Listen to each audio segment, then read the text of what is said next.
সোনালী ব্যাংকে, সেটাতে এটা আমার সেভিংস অ্যাকাউন্ট, এটাতে ৯,৯৩০ টাকা আছে।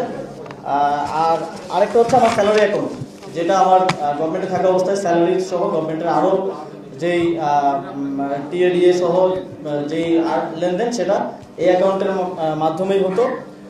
এই অ্যাকাউন্টে আমি একটু ডিটেলস বলে রাখি, আমি 16 মাস দায়িত্বে ছিলাম। 16 মাসের স্যালারি ১,৬৫,০০০ করে গড়ে স্যালারি এবং ভাতা সহ এর আশেপাশে কম বেশি করেছিল।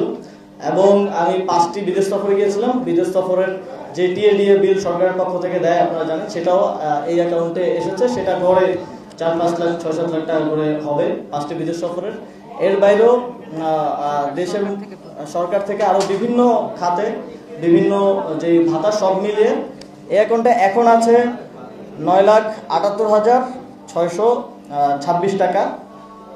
এবং এই অ্যাকাউন্টে মোট ট্রানজ্যাকশন, মোট ক্রেডিট হয়েছে আমার স্যালারি ট্যালারি সব কিছু মিলে, এবং সরকারের দায়িত্ব গ্রহণ করার আগেই 50,000 টাকার মতো ছিল। তারপরে সব মিলে ক্রেডিট হয়েছে মোট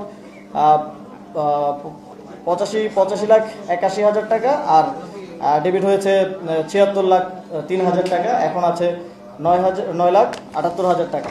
তো মোট আমার দুইটা অ্যাকাউন্ট মিলিয়ে মোট আছে হচ্ছে 9,78,556 টাকা।